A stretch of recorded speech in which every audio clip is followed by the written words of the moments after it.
And on to an exclusive Local 10 investigation. People rallying for a Broward Sheriff's deputy to be fired and holding protests to try to pressure the sheriff to take action. But that deputy happens to be Muslim, raising the question, is this a case of guilt by religion? And is it a sign of a growing problem in our country? Investigator Bob Norman reports. I hate Islam. Islam is evil. Anti-Muslim activist David Rosenthal says he wants the entire religion to be banned in America. You said you don't want Muslims around, period. Well, ideally, I would ban Islam in the United States.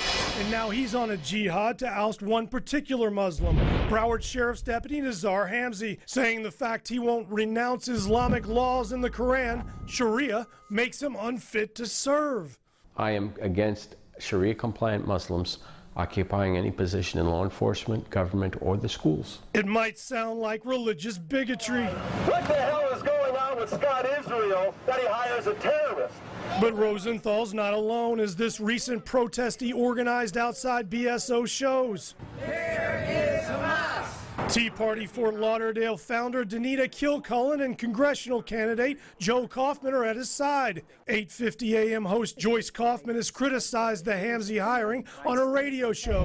And this post about Hamzy on a popular online BSO forum received 70,000 views. This Islamophobic discourse, even hateful discourse, xenophobic. Wilfredo Ruiz, attorney for the Council on American Islamic Relations, says anti-Muslim rhetoric is on the rise after the events in Paris and San Bernardino, especially among certain presidential candidates. Donald J. Trump is calling for a total and complete shutdown of Muslims entering the United States. We don't want to make the same errors of putting people into the camps like we did to the Japanese, or segregating schools like in the 50s here in Florida.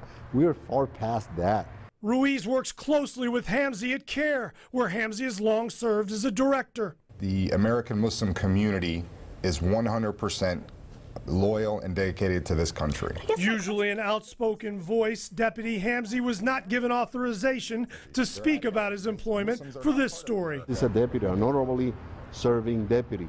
Like him, thousands of other Muslims in America today are wearing the uniform. I was myself a naval officer. Nobody from a desk can tell me what patriotism is when I have worn my uniform. Rosenthal and his fellow protesters say it's Hamzy's work with CARE that should disqualify him from working for BSO. CARE has been named by the United States government as a co-conspirator in funding of terrorism. He's referring to a 2004 federal case that named a CARE leader in Washington, D.C. as an unindicted co-conspirator in a case involving illegal fundraising for the Palestinian group Hamas. Ruiz points out that's a separate corporation than CARE Florida than CARE New York. As such, CARE Florida have never been related in any way to any terrorist organization, to any case whatsoever. Such arguments have no effect on Rosenthal. I would ban Islam in the United States. Goes against everything that America stands for. I don't think that's totally inaccurate. What do you want Hamzy to do at this point? To move to some country that is Sharia compliant. You don't think he has the same right to be in this country as you do? No. Now, Sheriff Scott Israel refused an interview request for this story, but in this case, he's made it clear he's standing behind his deputy.